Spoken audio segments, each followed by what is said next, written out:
I gotta do it all over. I'm doing verse 6 of 1 Samuel chapter 14. Then Jonah said to the young man who bare his army, Come, let us go over to the grandson of these uncircumcised. It may be that the Lord will work for us for nothing. Come on.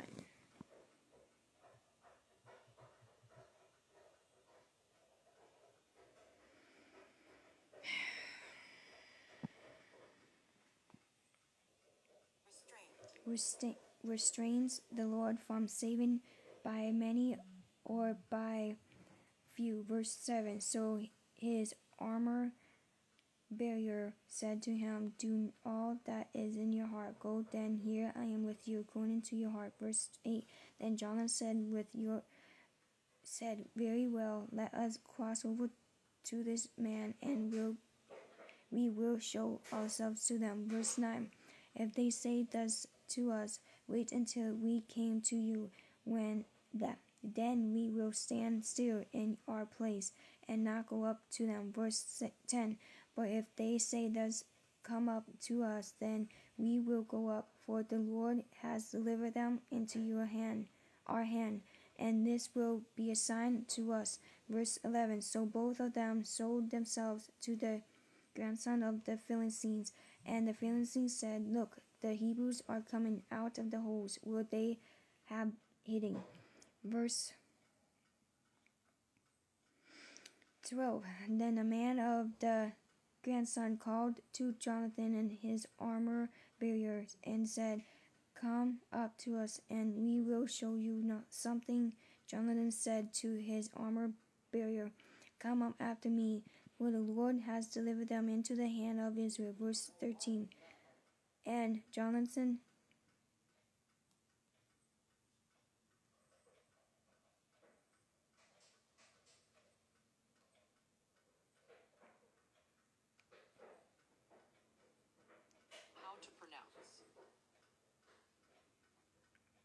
climbed up on his hands and knees with his armor bearer.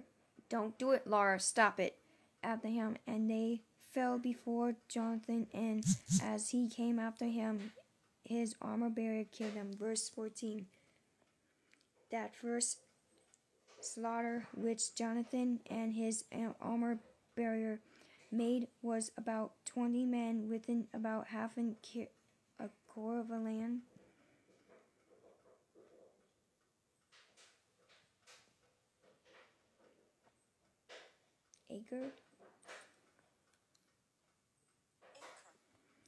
Acre of a land, I meant.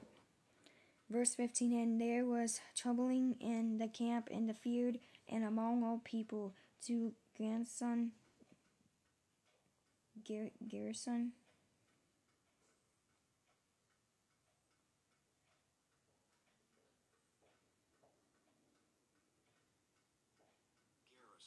Oops, I meant to say Garrison, not grandson. Oh my lord.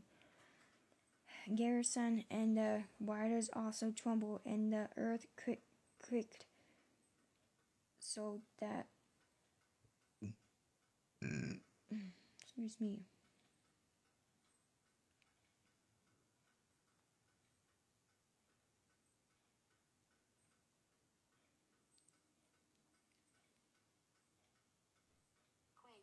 Quaked, so that it was a very great trembling.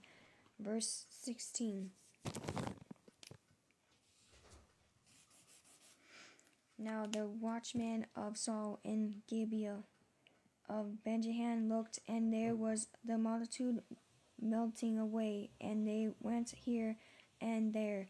Verse 17. Then Saul said to the people who were with him, Now call the roll, and see who has gone from us. And when they had called the roll,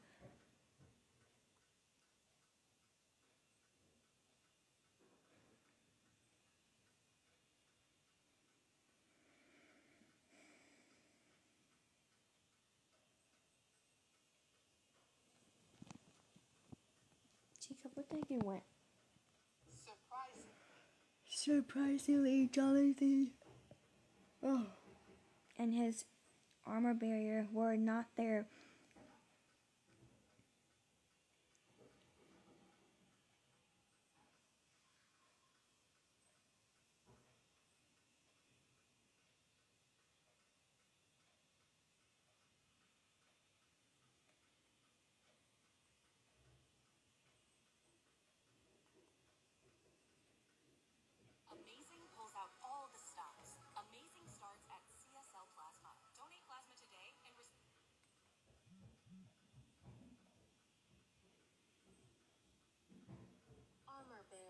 Yeah, I was right.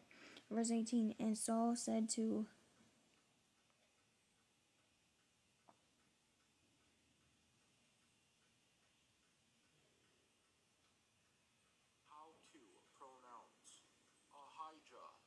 Ahijah, bring the ark of God here, for at that time the ark of God was with the children of Israel. Verse 19. Now it happened while Saul talked to the priests that the noise which was in the camp and the Philistines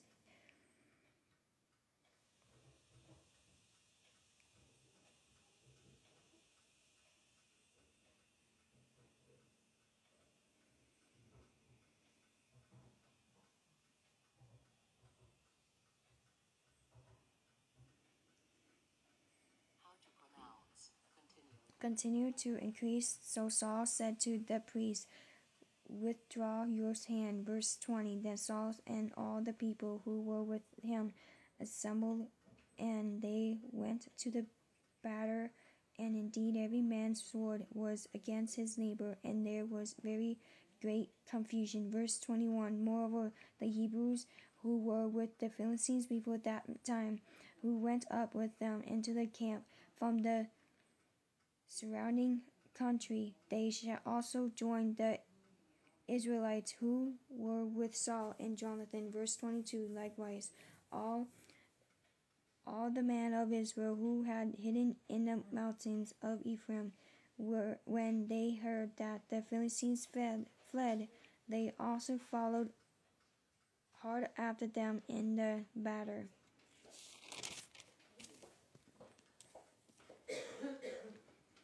Verse 23. So the Lord saved Israel that day, and the battle shifted to Beth Aven.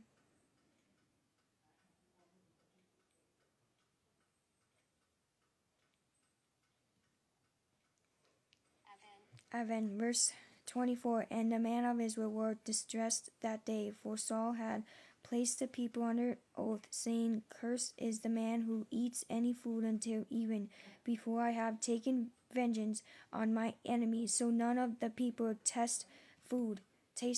Verse 25.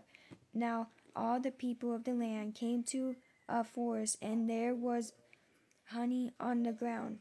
Verse 26. And when the people had came into the woods, there was the honey dripping, but no one put his hand to his mouth, for the people feared the oath.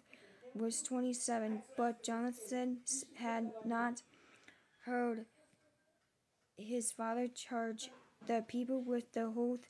Therefore he stretched out the end of the rod that was in his hand, and dipped it in a honeycomb, and put his hand to his mouth, and his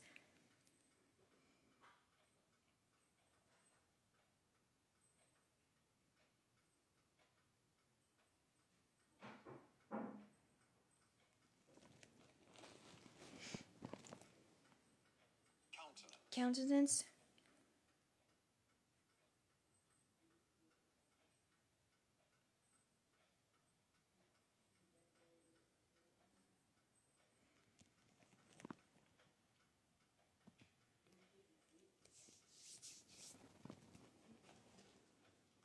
brightened. Verse 28. Then one of the people said, your father